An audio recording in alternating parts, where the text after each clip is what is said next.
Sebelum ceritanya dimulai, silahkan tulis di kolom komentar dari daerah mana saja teman-teman yang menonton cerita ini, dan jangan lupa like dan subscribe agar channel Tika Story bisa semakin berkembang dan bisa mempersembahkan cerita yang terbaik. Dalam pernikahan, tidak ada yang benar-benar bisa memprediksi jalan cerita yang akan mereka jalani. Ada yang berjalan mulus dengan cinta yang terus bertumbuh, namun tak jarang pula yang harus tersandung luka karena pengkhianatan. Kisah ini bercerita tentang seorang wanita bernama Nabila, perempuan sederhana, cantik dengan hati yang tulus, yang selama 5 tahun, terakhir telah mengabdikan diri sebagai istri dari seorang pria bernama Randy. Randy adalah seorang manajer di sebuah perusahaan besar. Dari luar, kehidupan rumah tangga mereka tampak sempurna. Rumah yang indah, kendaraan mewah, dan kehidupan sosial yang terpandang. Namun sayangnya, di balik dinding rumah yang tampak bahagia itu, perlahan-lahan retakan mulai muncul. Randy yang dulunya penuh perhatian, kini sering pulang larut malam dengan berbagai alasan pekerjaan. Kata-kata mesra yang dulu menjadi rutinitas, kini berganti dengan bentakan dan sikap dingin. Nabila yang mulai merasakan perubahan sikap suaminya, mencoba memahami dan bertahan.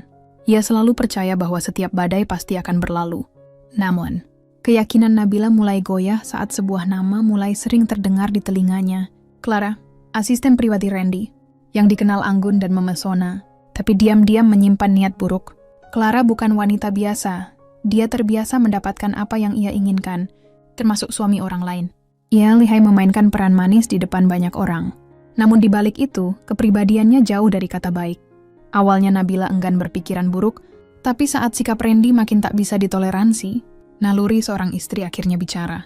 Dibantu sahabatnya yang bekerja di perusahaan yang sama dengan Randy, Nabila mulai mengumpulkan kepingan demi kepingan fakta yang selama ini tersembunyi. Dan saat kebenaran terungkap, Nabila tidak memilih jalan emosi. Ia merancang rencana dengan cermat, sebab ia ingat betul perjanjian pranikah yang mereka buat 5 tahun lalu. Siapa yang berkhianat, seluruh harta bersama jatuh ke tangan pihak yang setia. 5 tahun lalu, Nabila merasa menjadi wanita paling beruntung di dunia. Ia menikah dengan Randy, pria mapan yang kala itu menjadi incaran banyak wanita. Randy adalah sosok pria yang sempurna di mata Nabila, tampan, berpendidikan, dan memiliki karier cemerlang di sebuah perusahaan besar. Tak hanya itu, Randy juga berasal dari keluarga terpandang.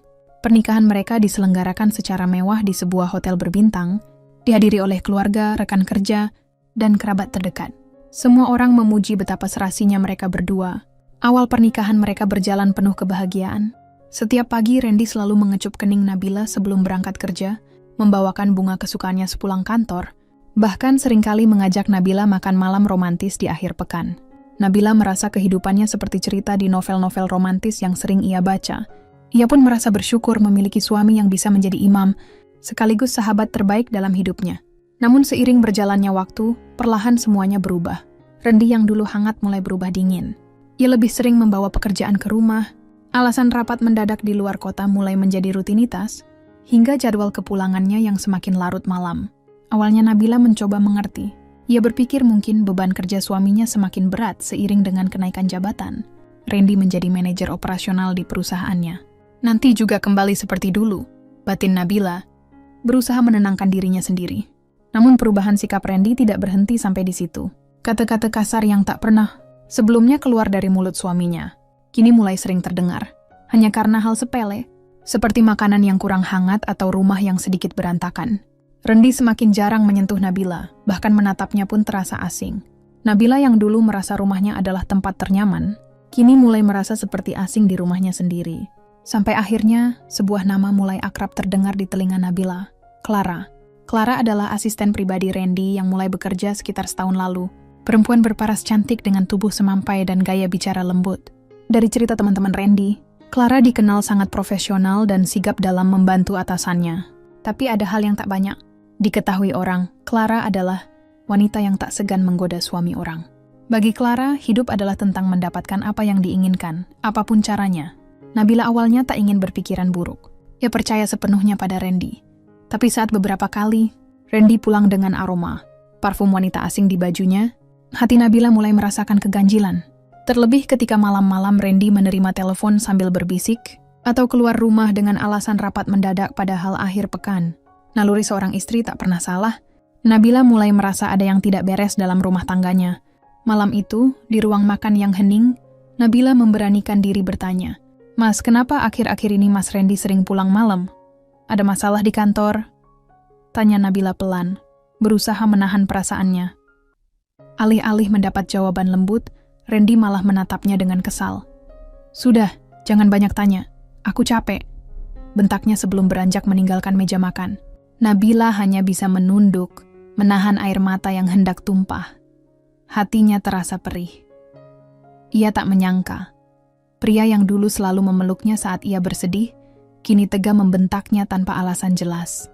Sejak malam itu, Nabila memutuskan untuk menyelidiki kebenaran di balik perubahan suaminya. Ia tak ingin terus-terusan dibutakan oleh perasaan cinta yang justru bisa menyakitinya lebih dalam.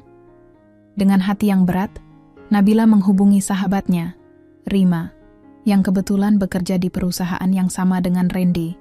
Rim, aku butuh bantuan kamu. Aku curiga Mas Randy ada yang disembunyikan, ujar Nabila dengan suara bergetar. Rima yang sudah lama bersahabat dengannya langsung menyanggupi. Aku bantu Bill, kamu tenang aja, kita cari tahu sama-sama. Dan malam itu menjadi awal dari sebuah kisah yang tak pernah dibayangkan Nabila sebelumnya. Kisah tentang pengkhianatan, luka, dan kekuatan seorang wanita dalam menghadapi kenyataan paling pahit dalam hidupnya. Beberapa hari setelah percakapan dengan Rima, Nabila mulai lebih memperhatikan segala gerak-gerik suaminya. Ia mencoba menyusun potongan-potongan kecil yang selama ini mungkin terabaikan. Mulai dari kebiasaan Randy, yang kini selalu menyembunyikan ponselnya, hingga sikapnya yang kerap mudah tersulut emosi tanpa sebab jelas. Semuanya terasa semakin mencurigakan. Pagi itu, saat Randy sedang mandi, Nabila memberanikan diri mengambil ponsel suaminya yang tergeletak di meja rias. Namun sayangnya, ponsel itu kini sudah dipasangi kata sandi baru, padahal sebelumnya Randy tak pernah mengunci ponselnya dari Nabila. Perasaan Nabila semakin tak karuan. Ada sesuatu yang pasti sedang disembunyikan. Kenapa harus ganti sandi? Kenapa sekarang begitu tertutup? Gumam Nabila pelan. Sore harinya, Nabila bertemu Rima di sebuah kafe kecil tak jauh dari rumah. Wajah Rima tampak serius, ada sesuatu yang sepertinya ingin ia sampaikan. Aku nemuin sesuatu, Bill, ucap Rima hati-hati. Nabila langsung menegakkan tubuhnya. Apa, Rim? Cerita ke aku. Rima mengeluarkan ponselnya dan menunjukkan beberapa foto yang diam-diam ia ambil di kantor. Dalam foto itu terlihat Randy dan Clara yang tampak terlalu akrab untuk ukuran atasan dan bawahan. Clara seringkali berdiri terlalu dekat, sesekali menyentuh bahu Randy. Dan mereka tertawa bersama tanpa ada batas profesionalitas. Bukan hanya itu, Rima juga menemukan beberapa pesan di komputer kantor yang tertinggal saat Clara lupa logout emailnya. Isi pesan itu lebih dari sekadar pekerjaan. Aku kangen banget sama kamu, Mas. Rasanya nggak sabar ketemu lagi besok malam di hotel kayak biasa. Nabila menahan napas. Dunia seolah runtuh di hadapannya. Hatinya berdebar keras, tangan gemetar, dan matanya mulai basah. Tapi di sisi lain, amarahnya perlahan menyala. Jadi benar, selama ini mereka ada apa-apa, ucap Nabila pelan. Rima menggenggam tangan Nabila, mencoba menenangkan. Aku tahu ini berat, Bill, tapi kamu harus kuat. Kita belum punya bukti kuat buat bawa ini ke pengadilan. Apalagi kalau kamu mau tuntut hak sesuai perjanjian pranikah itu. Nabila mengangguk pelan, meski hatinya terasa seperti dicabik-cabik. Ia teringat perjanjian pranikah yang dulu mereka buat bersama atas permintaan Randy sendiri, atas alasan demi menjaga komitmen pernikahan mereka. Isinya jelas. Siapa yang berkhianat, seluruh harta milik bersama jatuh ke pihak yang tidak bersalah. Kini, perjanjian itu bisa jadi senjatanya. Tapi semua itu takkan berarti tanpa bukti yang benar-benar kuat. Aku harus dapat buktinya, Rim, ujar Nabila dengan suara pelan tapi tegas. Aku nggak mau cerai tanpa harga diri. Aku mau semua harta itu jatuh ke tanganku, biar dia ngerasain akibat dari semua pengkhianatannya. Rima mengangguk setuju. Aku bantu Bill, apapun itu. Malam itu, Nabila tak bisa tidur. Ia terus memikirkan cara untuk bisa memergoki Randy secara langsung. Ia tahu kalau sekadar pesan atau foto di kantor bisa saja dibantah Randy dengan berbagai alasan. Tapi kalau ia bisa melihat langsung perselingkuhan itu, di tempat yang sama, di waktu yang tepat, tak ada celah lagi bagi Randy untuk berkelit. Dan saat pagi tiba, Nabila mendapatkan kesempatan itu. Ketika Randy sedang mandi, ponselnya kembali tertinggal di meja. Kali ini, Tanpa Randy sadari, ponsel itu belum terkunci. Entah karena tergesa atau terlalu percaya diri. Tangan Nabila bergetar saat meraihnya, namun ia tahu ini kesempatan yang tak boleh disia-siakan. Ia membuka aplikasi pesan dan menemukan sebuah percakapan antara Randy dan Clara. "Sayang, besok jangan lupa ya, jam 11 siang di kamar 804. Aku booking di Hotel Grand Aster. Aku kangen banget sama kamu." Hati Nabila hancur, nafasnya tercekat. Tapi kali ini, rasa sakit itu ia telan bulat-bulat. Tak ada air mata, hanya kemarahan dan dendam yang perlahan mengisi dadanya. Nabila menutup ponsel itu rapat-rapat sebelum Randy keluar dari kamar mandi. Ia berpura-pura seperti tak terjadi apa-apa, seperti istri yang masih memuja suaminya. Padahal di dalam hati ia sudah menyiapkan perang. "Mas, hati-hati ya di kantor," ucap Nabila manis, memasangkan dasi suaminya seperti biasa. Randy hanya mengangguk, seperti tak terjadi apa-apa. Ia bahkan sempat mengecup kening Nabila sebelum pergi, seolah-olah pria itu masih suami yang setia. Tapi di dalam hati Nabila, semuanya sudah berbeda. Besok dia akan ke hotel itu. Dan besok, segalanya akan berubah. Pagi itu, Nabila duduk di balkon rumahnya dengan secangkir teh yang nyaris tak tersentuh. Angin semilir menerpa wajahnya yang terlihat sayu. Tapi ada sesuatu di matanya. Bukan air mata, melainkan tekad yang perlahan tumbuh. Ia sudah memutuskan. Cukup sudah ia hidup dalam kepura-puraan. Cukup sudah ia menahan luka dan membiarkan dirinya diinjak-injak oleh orang yang selama ini ia percayai. Ponselnya berbunyi. Sebuah pesan masuk dari Rima. "Bill, aku udah dapat data reservasi hotel itu. Benar ada nama Randy. Dia booking kamar 804, check-in jam 11 siang besok." Nabila menarik napas dalam-dalam. Semua yang ia takutkan selama ini benar adanya. Ia segera menghubungi sahabat lamanya, Dinda, pemilik hotel mewah tempat Randy dan Clara akan bertemu. Kebetulan Dinda sudah lama menjadi teman dekat Nabila, sejak mereka masih kuliah dulu. Meski jarang bertemu, hubungan mereka tetap baik. "Din, aku butuh bantuan kamu." Suara Nabila terdengar berat saat Dinda mengangkat telepon. Dinda yang mendengar suara sahabatnya langsung tahu ada sesuatu yang serius. "Ada apa, Bill? Suara kamu kenapa?" Aku mau minta izin kerja di hotel kamu besok. Cuma sehari aja. Aku mau pura-pura jadi pelayan kamar." "Hah? Emangnya kenapa, Bill?" tanya Dinda heran. Nabila tak sanggup menahan ceritanya lebih lama.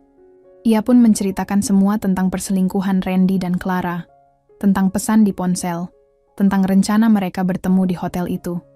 Suaranya bergetar, tapi ia tetap tegar. Dinda terdiam sesaat. Ia bisa merasakan luka di hati sahabatnya. "Ya Allah, Bill, aku nggak nyangka." "Oke, kamu datang aja besok pagi. Aku siap bantu kamu.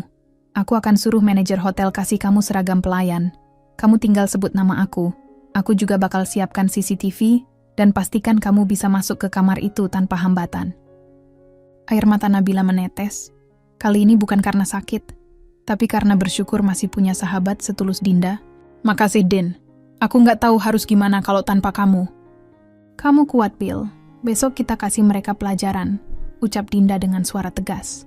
Hari itu Nabila mulai menyusun rencananya. Ia menyiapkan hati, menyusun langkah-langkah yang harus ia lakukan besok. Ia tahu, saat pintu kamar itu terbuka dan pengkhianatan itu nyata di depan matanya, hatinya akan hancur. Tapi ia harus kuat. Bukan hanya demi dirinya, tapi demi harga diri yang selama ini diinjak-injak. Malamnya, Randy pulang seperti biasa. Wajahnya datar, tanpa senyum, tanpa pelukan. Nabila bersikap seolah tak terjadi apa-apa. Ia tetap menyiapkan makan malam, meski nafsu makannya sendiri sudah tak ada. Di meja makan, suasana hening. Hanya suara sendok dan garpu yang sesekali terdengar. "Besok kamu di rumah aja kan?" tanya Randy tanpa menatap Nabila. Nabila tersenyum kecil. "Iya mas, aku mau beberes rumah." Dalam hati, Nabila bergumam, "Kau pikir aku bodoh mas? Besok aku yang akan beberes hidupku darimu." Randy mengangguk lalu beranjak ke ruang kerja. Ponselnya selalu menempel di tangannya. Tak pernah lagi ia letakkan di atas meja seperti dulu. Tapi Nabila sudah tak peduli. Ia sudah tahu cukup banyak. Besok adalah waktu pembuktian. Malam itu Nabila tak bisa tidur. Ia menatap langit-langit kamar yang terasa begitu kosong. Di sebelahnya, Randy tertidur pulas, tanpa merasa bersalah sedikit pun. Nabila memandang wajah suaminya lama-lama. Wajah yang dulu ia cintai sepenuh hati, kini terasa asing. Tak ada lagi getaran di hatinya. Ia mengambil foto pernikahan mereka yang terpajang di meja samping ranjang. Menatapnya sejenak, lalu perlahan meletakkannya kembali. "Besok, semua ini selesai," bisik Nabila pelan. Di sudut hatinya masih ada luka, tapi luka itu akan jadi kekuatan. Ia sudah tak ingin menangis lagi. Ia ingin berdiri, menuntut haknya, dan membuktikan bahwa dirinya bukan perempuan lemah.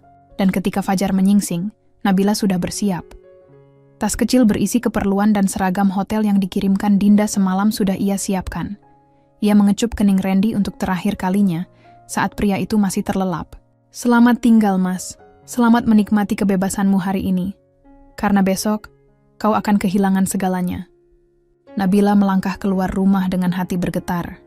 Tapi kali ini bukan karena takut, melainkan karena siap menghadapi kenyataan. Pagi itu, Nabila sudah tiba di Hotel Grand Aster, sekitar pukul 09.30. Dinda menyambutnya di lobi belakang, jauh dari pandangan tamu-tamu hotel. Wajah Nabila tampak tegang, tapi sorot matanya menunjukkan keberanian yang luar biasa. "Apa kamu yakin, Bill?" tanya Dinda hati-hati sambil menyerahkan seragam pelayan hotel berwarna putih krem. Nabila menarik napas panjang. "Aku nggak punya pilihan lain, Din. Ini satu-satunya cara buat aku bisa lepas dari dia, tanpa kehilangan harga diriku." Dinda mengangguk, lalu memeluk sahabatnya erat-erat. "Kalau gitu, ayo. Aku sudah perintahkan petugas resepsionis buat kasih tahu kalau kamar 804 itu milik tamu khusus. Dan aku udah siapkan CCTV sama Rima juga. Dia sembunyi di kamar 803. Dia yang bakal rekam dari sana." Nabila hanya bisa mengangguk pelan. Hatinya berdebar kencang saat mengenakan seragam hotel. Ia mengikat rambutnya, merapikan penampilan, lalu menyembunyikan wajahnya dengan masker kain tipis. Tak ada yang menyangka, perempuan cantik yang kini berdiri dengan nampan dan ember pel itu adalah istri sah dari pria yang akan berbuat zina siang itu. Pukul 10.50, Nabila sudah standby di ruang pelayanan lantai 8. Sesekali ia melirik jam di pergelangan tangan, menanti waktu itu datang. Setiap detik yang berlalu terasa begitu lambat, seakan waktu sengaja mempermainkannya. Dan akhirnya, tepat pukul 11 semondot, sebuah notifikasi masuk ke ponselnya. Dari Rima. "Target masuk hotel, sendirian." Nabila mengintip dari balik lorong. Benar, sosok Randy berjalan santai menuju lift, memakai celana jeans dan kemeja putih. Di tangannya, ponsel yang terus ia pegang erat. Tak lama, Clara menyusul dari arah lobi. Mengenakan dress ketat selutut berwarna merah muda, dengan senyum manja yang membuat darah Nabila mendidih. Clara melambaikan tangan, dan tanpa ragu merangkul lengan Randy saat pintu lift terbuka. Nabila menggigit bibir menahan amarah. Ia nyaris saja berlari dan menyeret mereka saat itu juga. Tapi ia tahu, waktunya belum tepat. Rima kembali mengirim pesan. "Mereka masuk kamar, sekarang." Nabila menunggu beberapa menit, memastikan semua tenang.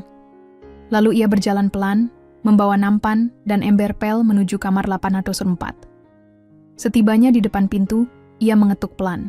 "Tok, tok, room service," ucap Nabila dengan suara pelan menahan gemetar. Tak lama kemudian, pintu kamar terbuka. Dan pemandangan di depannya membuat dunia Nabila seakan runtuh. Randy berdiri hanya mengenakan celana pendek, tubuhnya telanjang dada.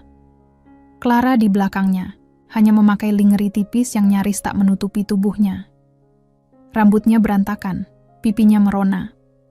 Mereka berdua terkejut melihat pelayan hotel yang mengetuk pintu, tapi tak menyangka siapa yang ada di balik seragam itu. Detik itu juga Nabila melepaskan masker dari wajahnya. Randy langsung pucat. Clara membelalak tak percaya. "Nabila, apa yang kamu?" Plak! Sebuah tamparan keras mendarat di pipi Randy, membuat pria itu terhuyung. "Jadi ini ya, yang selama ini kamu sembunyikan dari aku, Mas." Suara Nabila bergetar menahan tangis dan amarah. Clara maju dengan angkuh, alih-alih merasa bersalah. Wah, akhirnya ketahuan juga. Ya wajar aja lah, Mas Randy cari yang lebih.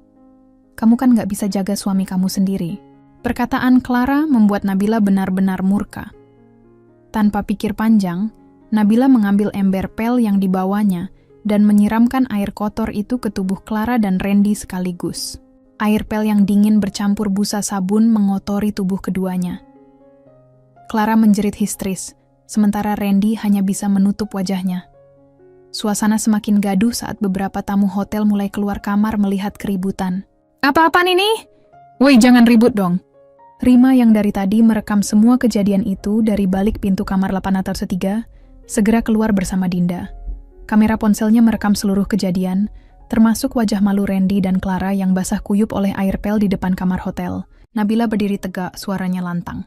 Lihat baik-baik. Inilah laki-laki hina yang tega mengkhianati istri sahnya. Dan perempuan murahan yang enggak tahu diri, merusak rumah tangga orang. Clara berusaha bersembunyi di balik Randy. Randy sendiri tak sanggup berkata apa-apa. Wajahnya penuh rasa malu dan takut. Mulai hari ini, Mas, anggap aja kita nggak pernah kenal. Semua yang kamu miliki akan aku ambil, termasuk harga dirimu, ucap Nabila sebelum berbalik pergi. Randy mencoba menahan, tapi Dinda segera memanggil security. Mereka diusir dari hotel dalam kondisi basah kuyup, diiringi tatapan sinis para tamu, dan di detik itulah, hati Nabila terasa jauh lebih lega. Luka di hatinya masih ada, tapi setidaknya, ia menang. Beberapa hari setelah kejadian memalukan di Hotel Grand Aster, suasana rumah yang dulu penuh cinta itu berubah menjadi kuburan sunyi. Randy tak berani pulang. Entah tidur di mana, Nabila tak peduli. Baginya, laki-laki itu sudah mati di hatinya sejak pintu kamar 804 terbuka. Di ruang tamu rumahnya, Nabila duduk dengan pengacara yang disarankan Dinda, seorang wanita bernama Elsa. Seorang pengacara muda yang dikenal lugas dan tajam di pengadilan. Aku ingin segera bercerai. Dan sesuai perjanjian pranikah kami dulu, semua harta bersama akan jadi milikku kalau terbukti dia selingkuh. Dan aku sudah punya buktinya, ucap Nabila tenang. Elsa tersenyum kecil, kagum dengan ketegaran klien barunya. Saya sudah lihat video dari Rima, ditambah rekaman CCTV hotel dan saksi Dinda, kasus ini bisa kamu menangkan dengan mudah. Nabila mengangguk. Hatinya tetap berat, tapi ini harus ia selesaikan. Harga dirinya terlalu mahal untuk ditukar dengan ampunan bagi pengkhianat. Buatkan surat gugatannya, Mbak. Aku mau kirimkan langsung ke dia, lanjut Nabila. Tak butuh waktu lama, Elsa menyiapkan berkas gugatan. Isinya tegas, tak ada celah. Termasuk klausul perjanjian pranikah yang menyatakan bahwa siapa yang berkhianat akan kehilangan hak atas seluruh harta bersama. Semua bukti, foto, video, dan saksi dicantumkan dalam berkas. Sore itu Rima datang ke rumah Nabila. Kamu yakin nggak mau damai aja, Bil? Dia kelihatannya udah stres berat, tanya Rima hati-hati. Nabila menatap sahabatnya itu. Rim, dia yang mulai semua ini. Aku nggak akan ngemis disayangin orang yang nggak tahu diri.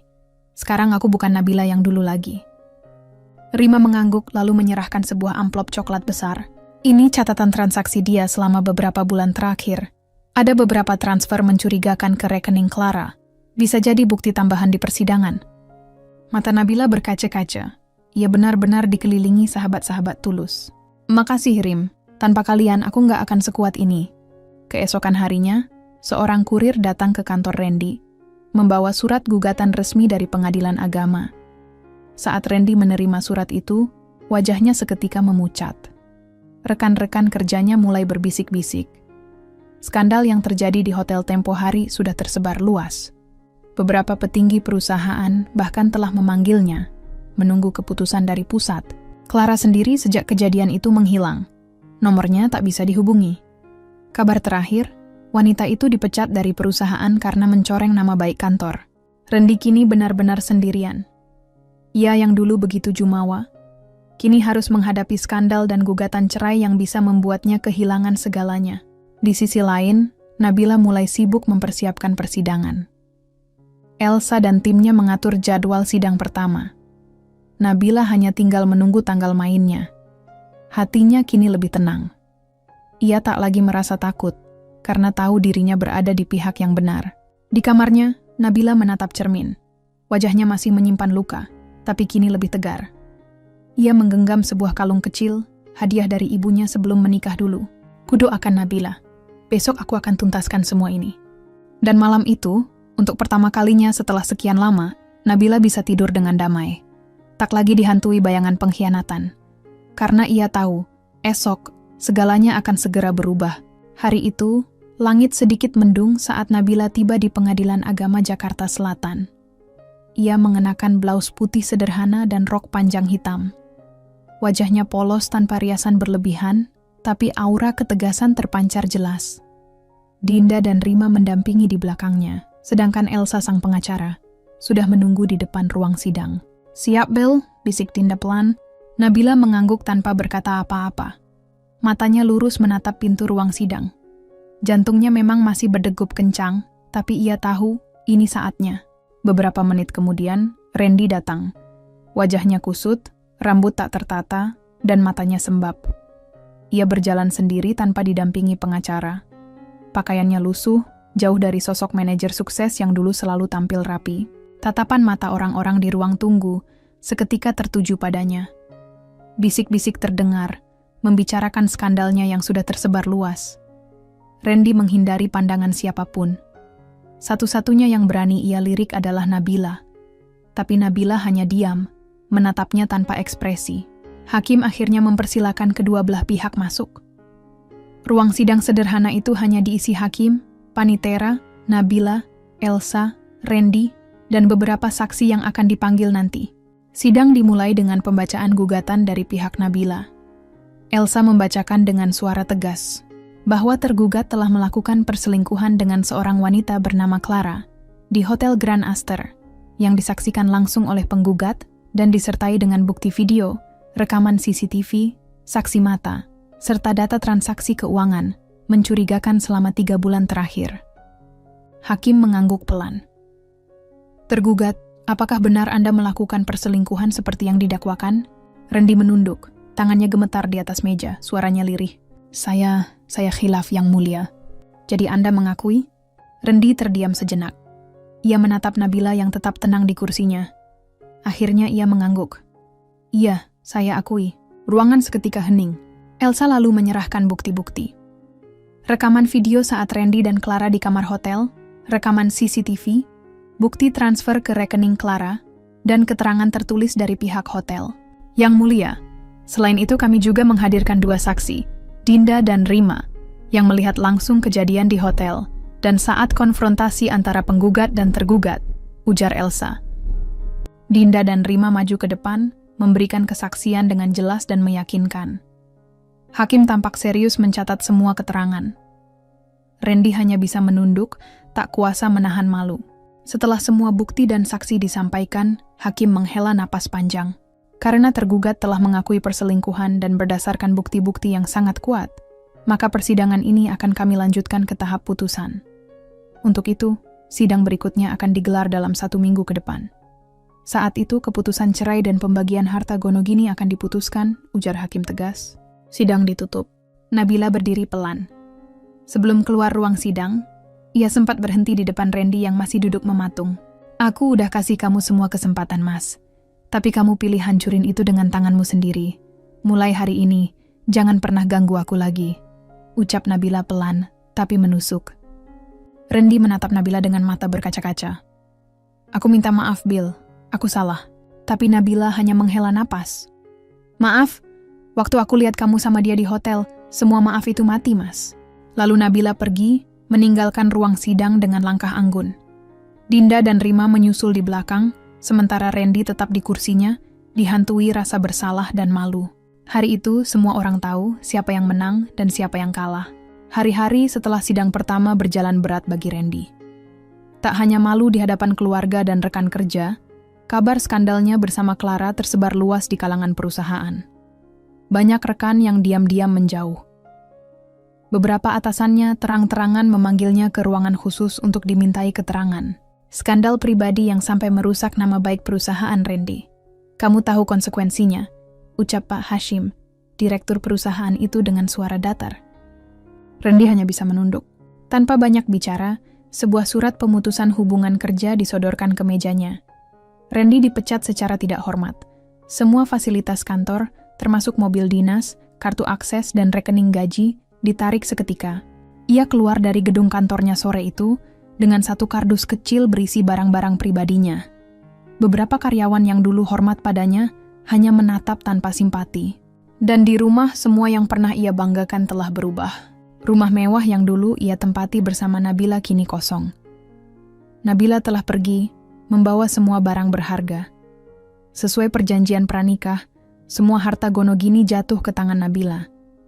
Tak hanya rumah, tetapi juga mobil pribadi, tabungan bersama, investasi properti, bahkan koleksi jam tangan mewah milik Randy. Hari itu, surat putusan pengadilan datang. Sidang perceraian diputuskan inkracht. Artinya sudah final dan tak bisa diganggu-gugat. Semua harta bersama resmi menjadi milik Nabila. Keputusan itu langsung membuat Randy tak punya apa-apa lagi. Ponselnya berdering. Sebuah pesan dari nomor asing. Jangan hubungi aku lagi. Aku nggak mau ikut jatuh bareng kamu. Cari orang lain aja buat kamu susahin. Clara. Randy meremas ponselnya. Perempuan yang dulu jadi alasan ia mengkhianati istrinya, kini meninggalkannya saat dirinya jatuh. Hari berganti hari, Randy mencoba mencari pekerjaan, tapi nama buruknya sudah terlanjur menyebar. Semua perusahaan menolak. Akhirnya, ia hanya bisa bekerja sebagai buruh bongkar muat barang di sebuah gudang kecil di pinggiran kota. Dari seorang manajer bergaji puluhan juta, kini menjadi buruh harian lepas dengan upah seadanya. Sementara itu, Nabila mulai menata hidup barunya. Bersama Dinda dan Rima, ia membuka usaha butik pakaian sederhana. Modal awalnya dari harta yang dulu ia kumpulkan bersama Randy. Tapi kali ini, semua miliknya sendiri. Ia ingin membuktikan bahwa dirinya bisa sukses tanpa harus bergantung pada laki-laki. Dinda, yang juga seorang fashion designer, membantu merancang koleksi pertama. Rima mengurus keuangan dan pemasaran online. Butik kecil itu perlahan mulai ramai, pesanan mulai berdatangan, bahkan beberapa influencer lokal tertarik mempromosikan produknya. Sore itu, Nabila duduk di balkon rumah barunya. Rumah kecil tapi nyaman di pinggiran Jakarta, jauh dari ingar-bingar kota, dan jauh dari kenangan buruk. Dari balik kemudi, seorang pria keluar. Wajahnya familiar, tapi butuh beberapa detik bagi Nabila untuk mengenalinya. Wajah itu milik Aldi, teman lama semasa kuliah, seseorang yang dulu sempat dekat dengannya sebelum Nabila memutuskan menikah dengan Randy. Aldi kini tampak lebih dewasa, tubuhnya tegap, mengenakan kemeja putih sederhana dan celana jeans. Tatapan matanya masih hangat seperti dulu. Nabila, sapa Aldi pelan, setengah ragu. Nabila berdiri. Aldi, ya ampun, udah lama banget. Mereka berjabat tangan, lalu duduk di kursi teras. Aldi tersenyum tipis. Aku tahu soal kamu dan Randy. Maaf ya, aku baru datang. Dulu aku tinggal di Surabaya, kerja di sana. Baru beberapa bulan ini balik ke Jakarta. Nabila tersenyum samar. Nggak apa-apa, hidup memang kayak gitu, Di. Kadang nggak semua yang kita harapkan bisa berjalan mulus. Aldi menatap Nabila lekat. Aku senang lihat kamu sekarang. Kamu lebih kuat dari siapapun yang pernah aku kenal. Obrolan mereka berlangsung lama. Tentang masa lalu, tentang bagaimana hidup bisa berbalik dalam sekejap, dan tentang bagaimana luka bisa sembuh seiring waktu jika kita berani bangkit. Aku dengar kamu buka usaha. Bagus ini tempatnya, puji Aldi sambil melihat butik kecil itu. Nabila tersenyum. Alhamdulillah, mulai dari nol lagi. Dinda dan Rima bantu aku banyak. Aldi mengangguk. Kalau kamu nggak keberatan, aku bantuin promosikan usaha kamu. Aku kenal beberapa teman media di Jakarta. Bisa sekalian bikin feature tentang perempuan survivor. Aku yakin cerita kamu bisa inspirasi banyak orang. Nabila tertegun sejenak. Kamu serius? Serius. Nabila yang aku kenal dari dulu itu perempuan hebat. Kamu layak dikenal bukan karena masa lalu kamu, tapi karena keberanian kamu hadapi hidup. Air mata Nabila menetes pelan. Kali ini bukan karena luka, tapi karena bahagia dan haru. Terima kasih, Di. Aku nggak nyangka, di saat semua orang pergi, kamu masih peduli. Aldi tersenyum, lalu bangkit. Kapanpun, Bill, aku akan selalu di sini kalau kamu butuh. Malam itu, setelah butik tutup, Nabila duduk di kamar. Ia menatap ponsel, melihat akun Instagram butik yang followersnya sudah melonjak 2 kali lipat. Pesanan membanjir, komentar positif datang bertubi-tubi. Ia menyentuh kalung kecil yang tergantung di lehernya. Kalung peninggalan ibunya. Lalu menulis satu status di akun pribadinya. Terima kasih untuk setiap luka yang pernah kalian beri. Tanpa itu, aku tak akan jadi sekuat ini. Hidup bukan tentang siapa yang paling menyakiti, tapi tentang siapa yang tetap berdiri setelah disakiti. Postingan itu viral dalam semalam. Ribuan likes dan komentar dukungan mengalir. Banyak wanita dengan kisah serupa merasa terinspirasi. Nabila tanpa sadar telah menjadi simbol kekuatan perempuan yang memilih bangkit, bukan terpuruk. Malam itu, untuk pertama kalinya dalam waktu yang lama, Nabila menangis.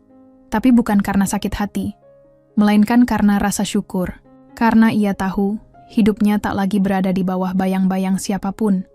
Dan kini, jalannya menuju masa depan baru telah terbuka lebar. Setelah malam itu, hidup Nabila benar-benar berubah. Bukan sekadar dari jumlah pesanan yang terus membanjir ke butik kecilnya, tapi dari bagaimana dirinya mulai dikenal banyak orang sebagai simbol perempuan tangguh yang bangkit dari pengkhianatan. Akun Instagram butik Anabila Wear kini sudah memiliki lebih dari 30.000 pengikut hanya dalam waktu beberapa minggu. Setiap unggahan koleksi busana terbaru selalu diserbu komentar positif.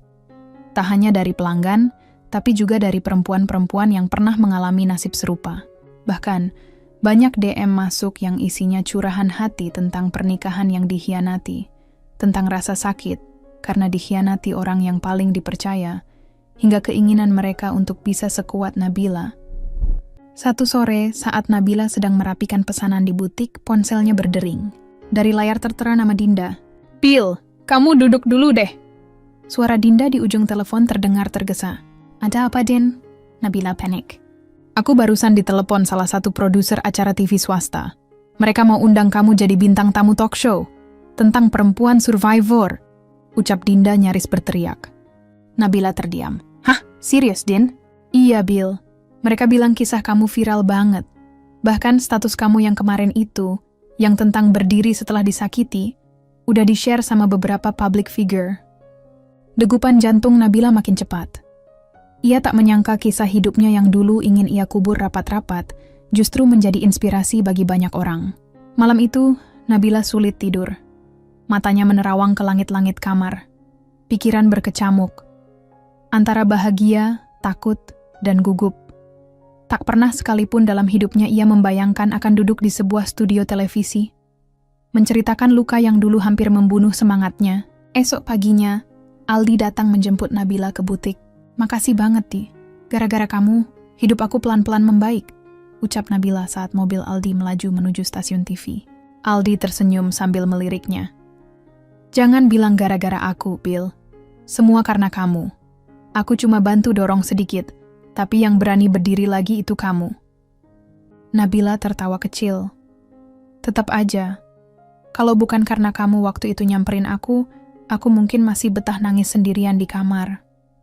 Studio TV itu ternyata jauh lebih besar dari yang Nabila bayangkan. Saat ia masuk ke ruang makeup, beberapa kru menyapanya ramah. Sang host, seorang presenter senior bernama Mita Ayu, langsung menghampiri dan memeluknya hangat. "Nabila, kamu luar biasa. Banyak perempuan yang butuh sosok sepertimu. Saya senang sekali kamu mau datang," ucap Mita. Nabila mengangguk, menahan haru. Acara itu berlangsung siaran langsung di salah satu TV swasta nasional. Tema hari itu, bangkit setelah dikhianati, perempuan hebat di balik luka. Di sofa ruang acara, Nabila duduk dengan tenang. Meski gugup, ia berusaha menenangkan diri. Kamera mulai menyala, lampu studio menyilaukan. Mita Ayu mulai membuka acara dengan kalimat yang menyentuh. Di dunia ini, tak sedikit perempuan yang harus menelan pahitnya pengkhianatan. Tapi, tak banyak yang bisa bangkit dan membuktikan bahwa mereka tak layak diperlakukan seperti itu. Hari ini, kita kedatangan sosok luar biasa.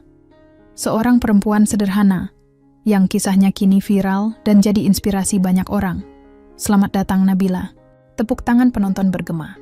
Nabila tersenyum, lalu mulai bercerita tentang pernikahan yang awalnya bahagia, tentang perubahan sikap suami, tentang rasa sakit yang ia simpan berbulan-bulan, hingga keputusan berat untuk mengakhiri pernikahan setelah memergoki perselingkuhan secara langsung. Saat Nabila menceritakan momen saat dirinya menyamar menjadi pelayan hotel, beberapa penonton menitikkan air mata. Bahkan Mita Ayu sesekali menyeka sudut matanya. "Dan sekarang, saya nggak mau lagi hidup di bawah bayang-bayang siapapun. Saya bangun usaha, bukan untuk membuktikan ke orang yang menyakiti saya, tapi untuk diri saya sendiri." Bahwa saya pantas bahagia tanpa harus bergantung sama siapapun. Ucap Nabila mantap di penghujung acara. Tepuk tangan makin riuh. Ribuan pesan dan dukungan masuk ke akun media sosial Nabila malam itu. Talk show itu viral. Cuplikan videonya tersebar di TikTok dan Instagram. Nama Nabila semakin dikenal. Banyak media online menulis tentangnya. Sementara di sisi lain, di sebuah kontrakan kecil di pinggiran kota, Randy menatap layar TV usang yang memutar acara itu. Wajah Nabila muncul di layar. Senyumnya tenang, sorot matanya tegas. Randy menunduk, matanya berkaca-kaca. Bukan hanya karena rasa bersalah, tapi karena ia sadar bahwa perempuan yang dulu ia abaikan, kini jauh lebih bahagia tanpa dirinya.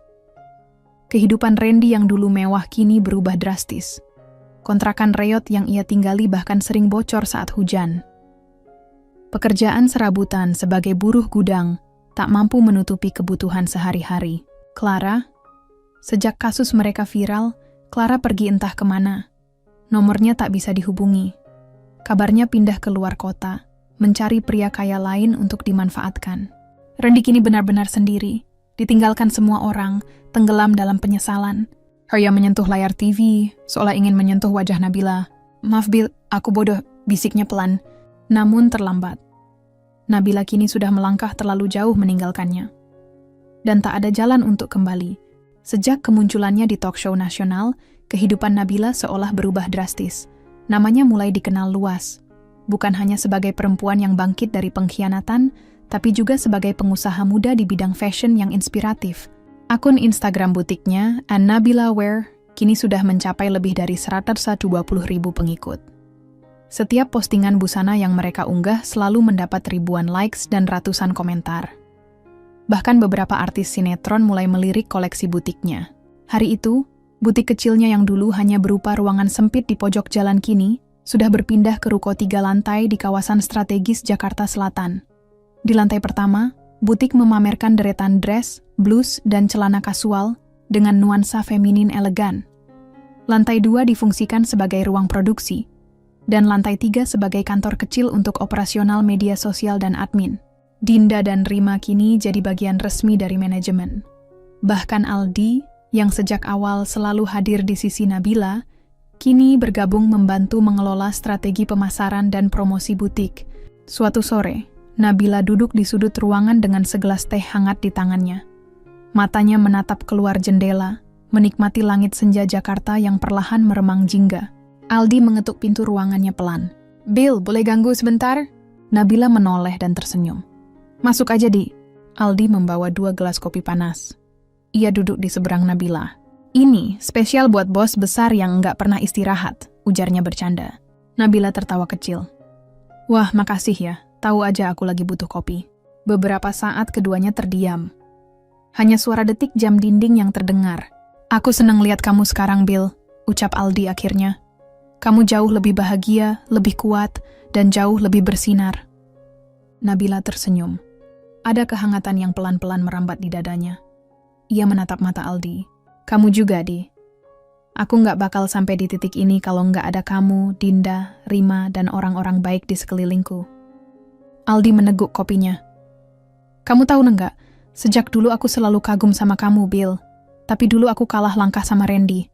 Aku kira kamu bakal bahagia sama dia, makanya aku mundur." Nabila tertegun, hatinya bergetar. Aku nggak pernah tahu soal itu," lirihnya.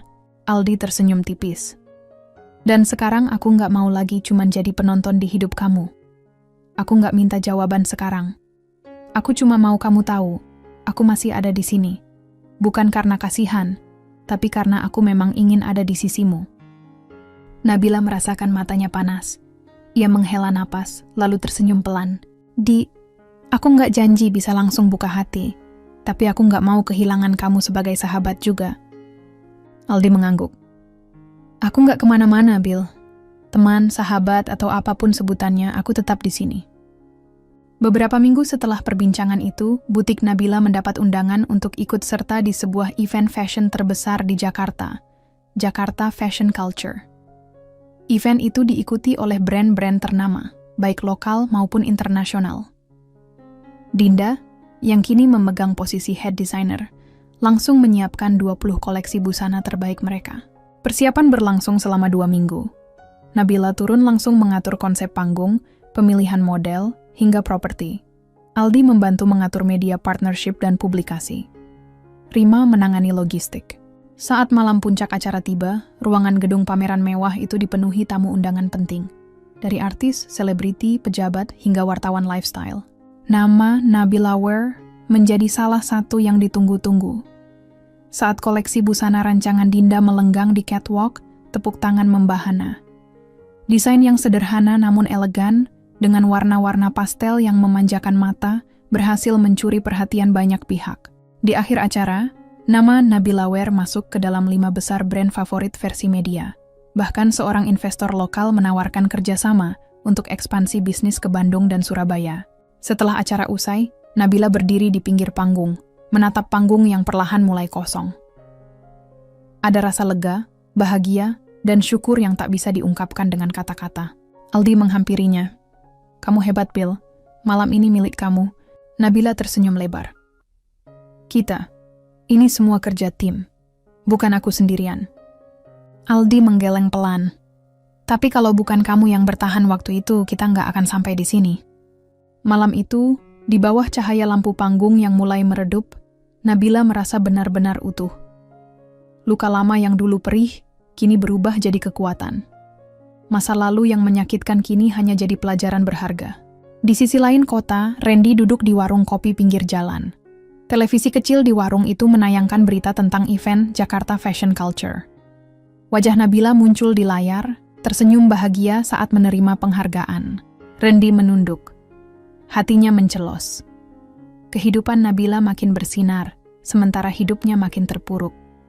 Semua yang dulu ia sombongkan, jabatan, harta, wanita cantik, kini hanya jadi kenangan. Ia menyesap kopi hitamnya, mencoba menahan sesak di dada. Terlambat. Terlalu jauh untuk kembali. Dan tak ada yang bisa disalahkan, selain dirinya sendiri. Sejak malam penuh kejayaan itu di Jakarta Fashion Culture, tawaran kerjasama dan undangan kolaborasi membanjiri manajemen Nabila Wear.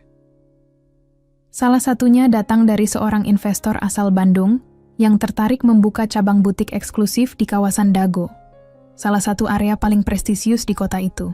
"Bill, kamu harus lihat sendiri lokasinya," ujar Aldi di ruang meeting kantor mereka. Di depannya, layar laptop menampilkan konsep bangunan butik 2 lantai dengan desain modern minimalis, lengkap dengan coffee lounge di lantai 2.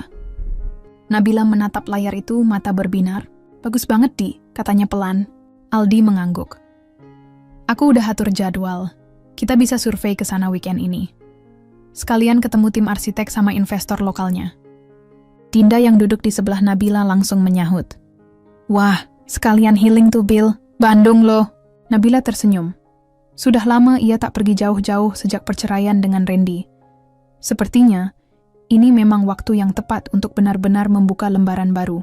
Hari keberangkatan tiba. Pagi itu, Nabila mengenakan blus putih sederhana dan celana jeans. Rambutnya digerai, wajahnya segar tanpa riasan berlebihan. Aldi, yang menjemputnya tepat pukul 7 pagi, langsung tertegun begitu melihat Nabila keluar dari pintu butik. "Subuh-subuh udah cantik aja," goda Aldi. Nabila terkekeh. Namanya juga mau urusan kerja, harus rapi dong. Mereka berangkat menggunakan mobil pribadi Aldi. Perjalanan Jakarta-Bandung, yang biasanya memakan waktu 3 jam, terasa lebih singkat karena sepanjang jalan dipenuhi obrolan ringan, candaan, dan tawa. Tak jarang, keduanya saling melempar cerita masa kecil, pengalaman lucu saat di sekolah, hingga curhatan tentang mimpi-mimpi mereka di masa depan. Ada satu momen di mana keduanya sama-sama terdiam saat lagu Andai Aku Bisa milik Chrisye diputar dari radio mobil. Nabila menatap keluar jendela, sedangkan Aldi mencuri pandang ke arahnya.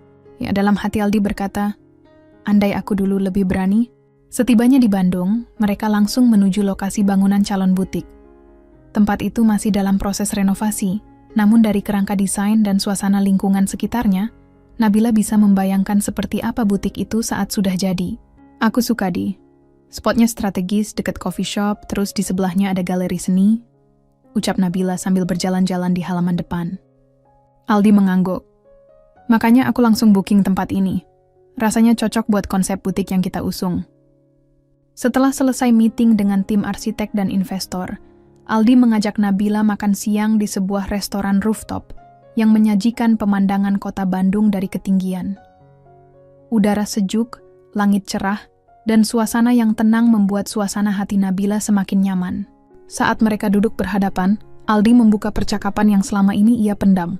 "Bill, aku tahu mungkin waktunya belum tepat, tapi aku nggak mau lagi nunggu terlalu lama," ucapnya pelan. Nabila menoleh, keningnya sedikit berkerut. "Maksud kamu?" Aldi menarik napas. "Aku suka kamu, Bill. Dari dulu, dari sebelum kamu sama Randy. Dan perasaan itu nggak pernah hilang."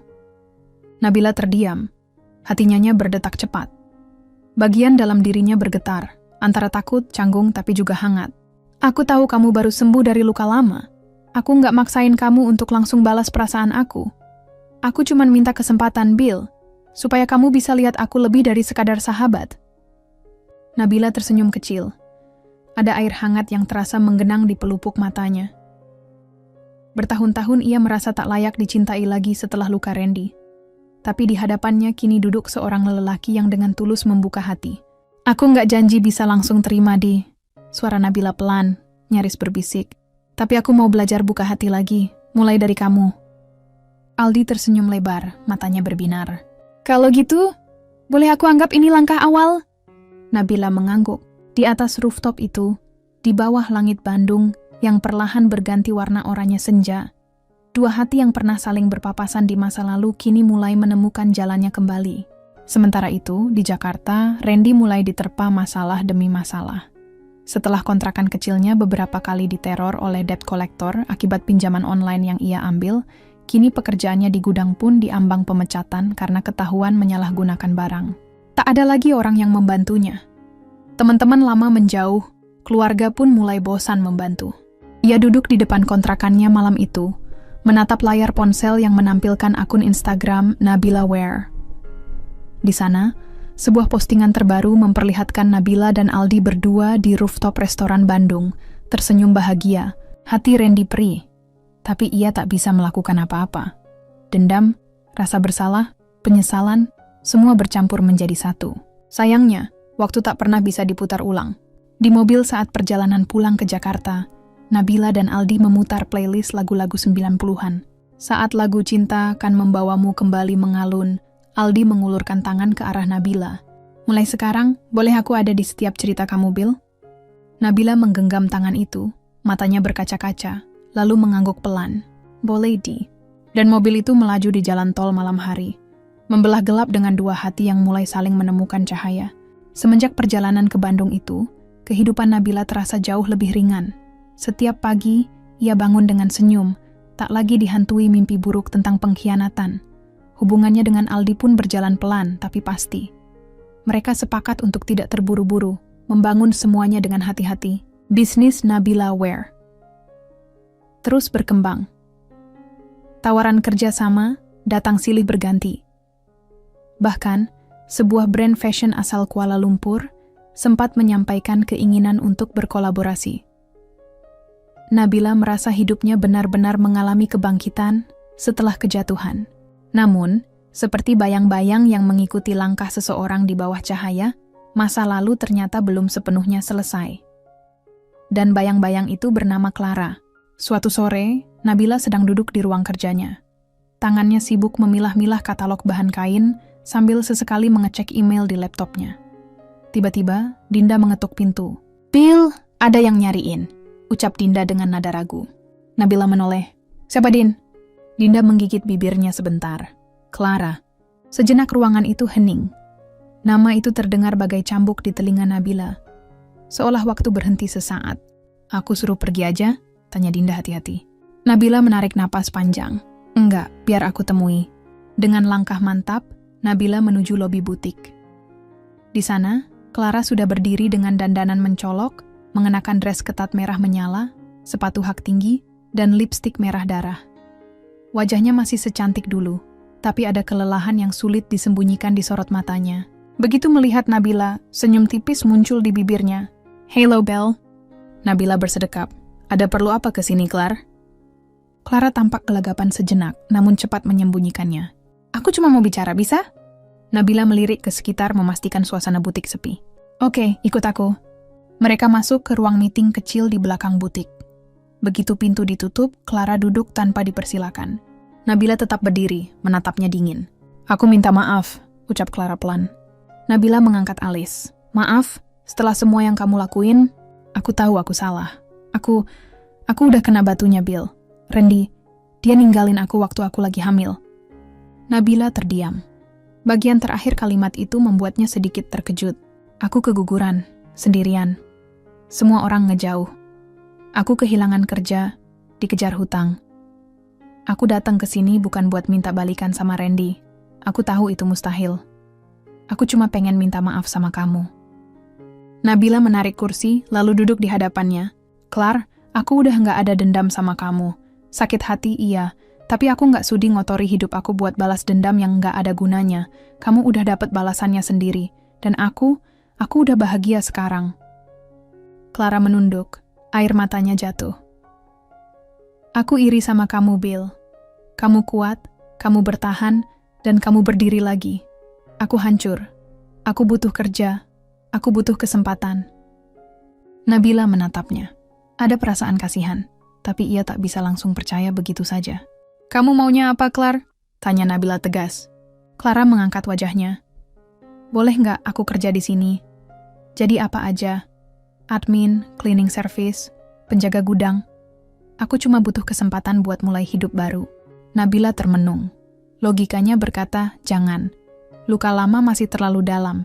Tapi bagian hatinya yang lain, sisi kemanusiaannya, berkata, tak ada salahnya memberi kesempatan pada orang yang benar-benar ingin berubah.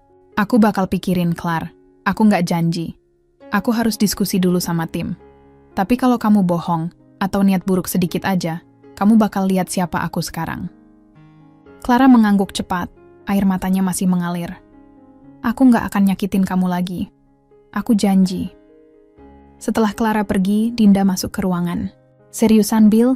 Kamu mau kasih dia kerja di sini? Nabila menghela napas. Aku masih mikir, Din. Tapi kayaknya aku lebih pengen lihat dia menderita ngelihat aku di atas langsung daripada ngumpet di balik bayang-bayang. Dinda tertawa kecil. Aku suka caramu. Malam harinya, Nabila menceritakan semuanya ke Aldi lewat telepon. Kamu yakin, Bill? Itu perempuan licik. Suara Aldi terdengar khawatir. Aku nggak akan lengah, Di. Aku cuma pengen kasih pelajaran ke dia. Biar dia lihat langsung aku sukses tanpa dia bisa ngapa-ngapain. Aldi terdiam sesaat.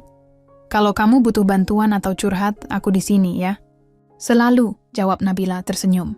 Malam itu, Nabila duduk di balkon apartemennya, memandangi kerlap-kerlip lampu kota. Hidup memang tak pernah benar-benar lepas dari masa lalu. Tapi ia tahu, kini ia cukup kuat untuk menghadapinya. Sejak pertemuan tak terduga sore itu, Nabila terus memikirkan keputusan yang harus diambil. Membiarkan Clara masuk ke dalam lingkungan bisnis yang ia bangun dengan susah payah adalah langkah berisiko. Tapi di sisi lain, bagian dari dirinya ingin membuktikan bahwa ia sudah jauh lebih kuat untuk menghadapi bayang-bayang masa lalu tanpa harus lari. Setelah berdiskusi dengan Dinda dan tim, akhirnya keputusan itu diambil. Clara diterima sebagai staf magang di bagian administrasi gudang, posisi paling bawah dengan pengawasan ketat. Nabila menetapkan syarat tegas. Satu kesalahan fatal, Clara akan dikeluarkan tanpa peringatan. Bill, yakin nih? Tanya Dinda ketika mereka mengurus berkas penerimaan Clara. Aku pengen dia lihat langsung aku berdiri di atas tanpa bisa menyentuh aku lagi. Biar dia belajar nelen apa yang pernah dia hancurin, ujar Nabila tenang. Aldi sempat keberatan saat mendengar keputusan itu. Ia datang ke butik malam-malam hanya untuk bicara empat mata dengan Nabila. Aku nggak ngerti jalan pikiran kamu, Bill. Clara itu bisa bahaya, ucap Aldi sambil duduk di ruang meeting. Nabila menghela napas. Aku butuh ujian kayak gini, Di. Aku pengen buktiin ke diri aku sendiri kalau aku nggak selemah dulu. Lagi pula, aku punya kamu sama Dinda di sini. Aku nggak takut. Aldi menggeleng pelan, tapi akhirnya mengalah. Kalau gitu aku bakal awasi dia juga. Hari pertama Clara masuk kerja, seluruh staf butik geger. Bisik-bisik terdengar di mana-mana. Semua orang di lingkungan Nabila Ware tahu siapa Clara, atau setidaknya mendengar kabar buruk tentangnya. Clara datang dengan dandanan sederhana, mengenakan kemeja putih longgar dan celana kain hitam. Rambutnya diikat ke belakang, tanpa riasan tebal seperti biasanya. Ia menunduk saat berpapasan dengan karyawan lain. Saat Nabila keluar dari ruangannya, suasana langsung hening. Semua mata memandang mereka berdua. "Selamat datang, Clara," ucap Nabila datar. "Ingat apa syaratnya?" Clara menunduk. "Siap, Mbak Nabila." Dinda hanya menggelengkan kepala sambil berbisik pada staf lainnya. Siap-siap aja lihat drama. Hari-hari berikutnya berjalan dengan tegang. Clara bekerja cukup rajin, tak pernah terlambat, bahkan rela lembur membereskan stok barang dan laporan gudang. Tapi sorot mata Aldi tetap curiga. Beberapa kali ia memergoki Clara memperhatikan Nabila diam-diam saat rapat atau saat makan siang. Suatu siang, Aldi menghampiri Clara di ruang stok. "Gua kasih tahu ya, Clara. Gua nggak percaya sama kamu. Sekali aja gue lihat kamu macem-macem, lu bakal gue tendang keluar dari sini," bisik Aldi tajam. Clara hanya menunduk.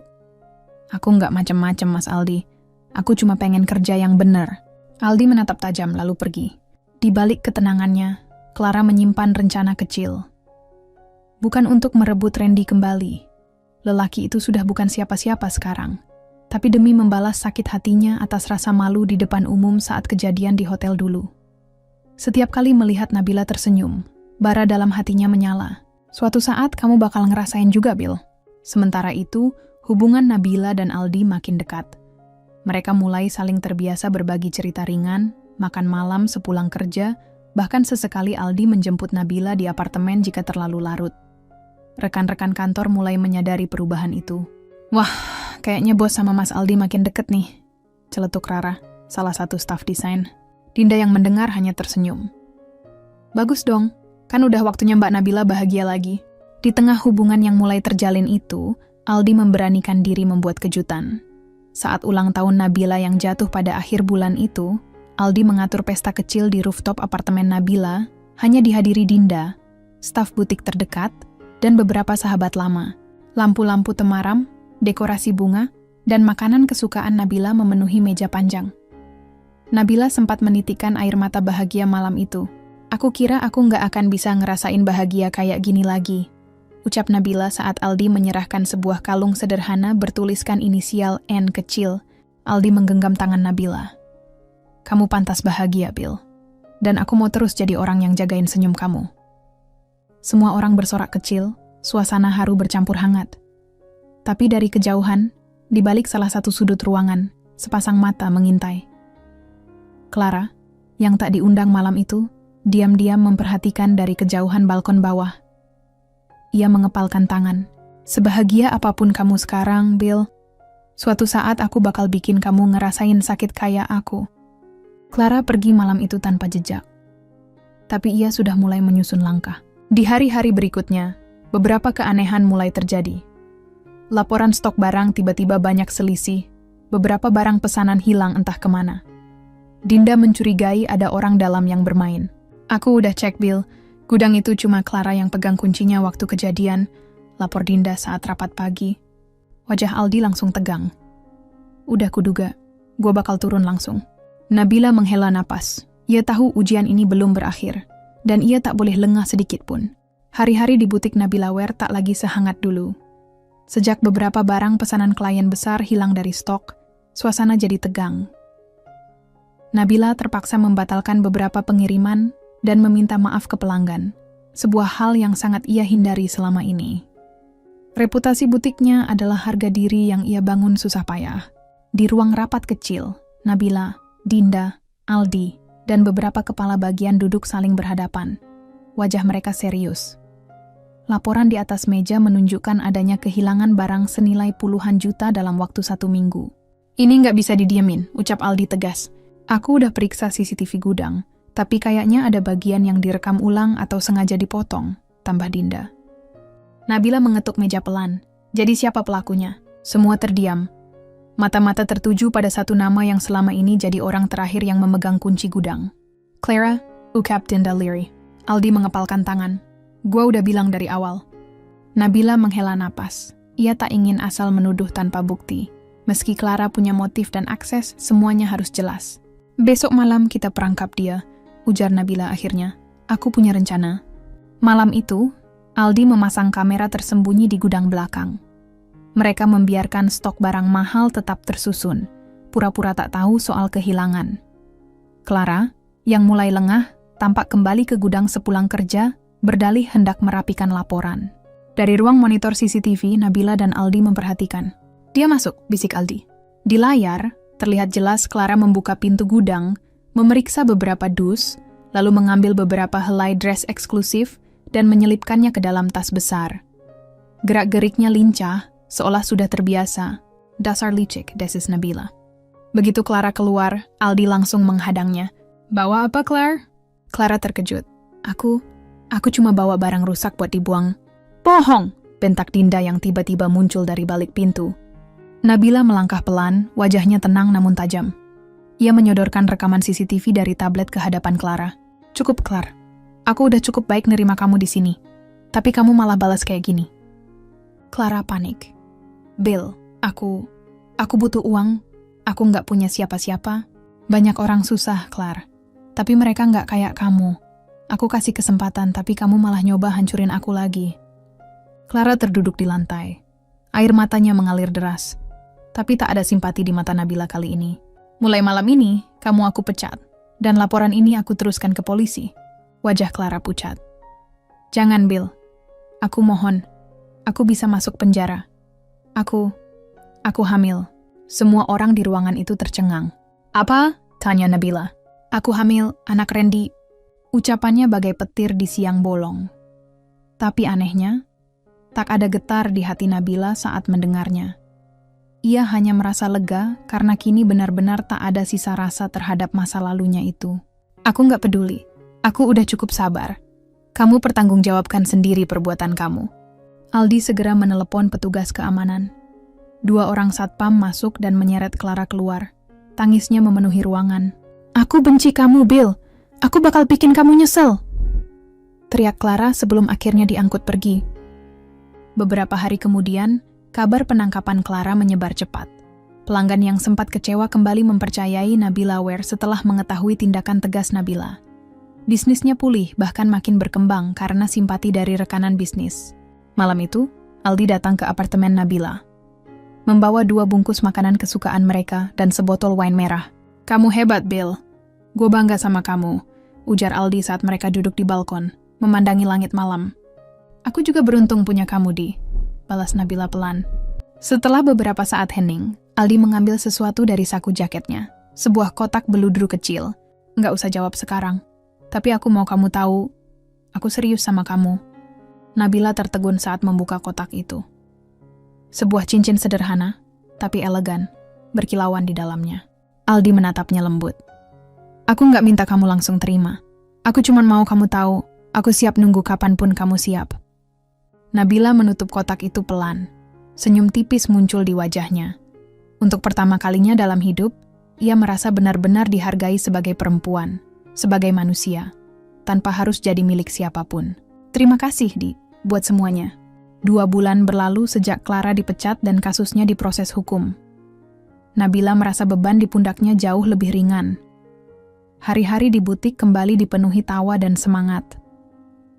Pelanggan baru terus berdatangan. Beberapa influencer ternama bahkan mulai mengenakan koleksi dari Nabila Ware. Nabila tahu, perjalanan hidupnya masih panjang. Luka batin akibat pengkhianatan Randy dan Clara mungkin tak akan pernah benar-benar hilang. Tapi ia memilih untuk tak lagi membiarkannya meracuni hatinya. "Bill, butik kita dapat undangan pameran di Singapura bulan depan," teriak Dinda antusias, suatu pagi di ruang kerja Nabila. Nabila tersenyum lebar. "Serius, Din? Wah, alhamdulillah." "Iya, bahkan salah satu brand luar nawarin kolaborasi." Dinda memeluk Nabila erat. "Gila, dulu kita cuma bisa mimpikan kayak gini, Bill." Nabila mengangguk pelan. "Dan sekarang kita ada di sini." Di sela kesibukan itu, hubungan Nabila dan Aldi juga berkembang. Bukan hubungan yang meledak-ledak, tapi pelan, hangat, dan saling menguatkan. Mereka mulai terbiasa berbagi hari libur bersama, makan malam santai, atau sekadar menonton film di apartemen Nabila. Suatu malam, Aldi mengajak Nabila ke sebuah tempat di pinggiran kota. Sebuah villa kecil yang dikelilingi hamparan kebun teh. "Aku pengen kamu lihat ini," ucap Aldi saat mereka tiba. Villa itu sederhana tapi indah. Ada taman kecil di depan, dan balkon luas menghadap perbukitan hijau. Tempat ini dulu punya ibu gue, cerita Aldi. Gue renovasi pelan-pelan. Rencananya, kalau butik kamu terus berkembang, kita bisa buka cabang butik resort di sini. Tempat buat orang-orang istirahat sekaligus belanja karya kamu. Nabila menatap Aldi terharu. Dis, aku nggak tahu harus bilang apa. Bilang aja kamu bahagia, ujar Aldi sambil tersenyum kecil. Aku bahagia, ucap Nabila akhirnya. Mereka duduk di balkon, menatap matahari tenggelam bersama. Aku dulu pikir, bahagia itu cuma tentang punya pasangan yang sempurna, rumah mewah, atau kehidupan tanpa masalah. Tapi ternyata, bahagia itu sesederhana bisa bangun tidur tanpa beban, kerja sama orang-orang yang tulus, dan punya seseorang yang peduli beneran tanpa maksud apapun, ujar Nabila pelan. Aldi menatapnya lama. Aku nggak pernah minta kamu lupain masa lalu kamu, tapi aku janji, selama kamu izinin, aku bakal jadi masa depan yang lebih baik buat kamu. Nabila meneteskan air mata. Bukan karena sedih, tapi karena lega. Terima kasih, Di. Sementara itu, kabar tentang Randy juga beredar. Lelaki itu kini bekerja serabutan di sebuah bengkel kecil. Skandalnya dengan Clara sudah jadi bahan cerita basi di kalangan pergaulan bisnis. Beberapa orang yang dulu menyanjungnya, kini bahkan enggan menyapanya. Suatu hari, tanpa diduga, Randy muncul di depan butik Nabila Wear. Tubuhnya lebih kurus, wajahnya kusut, matanya cekung. Aldi yang pertama kali melihat. Langsung mencegat di pintu. Mau apa lo kesini? Aku cuma pengen ketemu Nabila. Sekali aja, pinta Randy. Nadanya lirih. Aldi menggeleng. Dia udah selesai sama lo. Dia nggak butuh dengar apa-apa lagi. Saat itu Nabila keluar, melihat keributan kecil di depan butik. Aldi, biarin, ucap Nabila tenang. Randy menunduk. Bill, aku nyesel. Nabila menatap mantan suaminya itu tanpa sedikit pun rasa benci. Yang ia rasakan hanya iba. Lelaki ini dulu pernah ia cintai. Pernah jadi bagian dari hidupnya. Tapi kini tinggal bayang-bayang rapuh. Aku udah maafin kamu, Ren, ucap Nabila pelan. Tapi aku nggak pernah lupa. Dan aku nggak akan pernah kembali ke masa itu. Kamu baik-baik aja di hidup kamu. Aku juga udah bahagia di hidup aku. Randy tak bisa berkata apa-apa. Ia hanya meneteskan air mata, lalu pergi. Aldi merangkul Nabila. Kamu nggak ada apa-apa? Nabila tersenyum tipis. Aku justru lega. Aku benar-benar udah selesai. Hari demi hari, hidup Nabila semakin mapan. Ia diundang jadi pembicara di beberapa seminar bisnis wanita, butik Nabila Wear terus ekspansi, dan rencana butik resort di Villa Aldi mulai disusun. Dinda naik jabatan jadi manajer butik pusat. Suatu malam di balkon apartemen, di bawah taburan bintang, Aldi kembali menyodorkan kotak cincin itu. Sekarang aku nggak nunggu jawaban. Aku mau dengar langsung. Nabila tertawa kecil, lalu mengambil cincin itu. Kalau dulu aku takut jatuh cinta lagi. Tapi sekarang aku tahu, bukan cinta yang salah, cuman orangnya aja. Ia memasukkan cincin itu ke jari manisnya. Aku terima, Di. Aldi memeluk Nabila erat. Mulai sekarang, nggak ada yang bisa sakitin kamu lagi. Nabila menatap langit malam. Di sana, seakan semesta ikut tersenyum untuknya.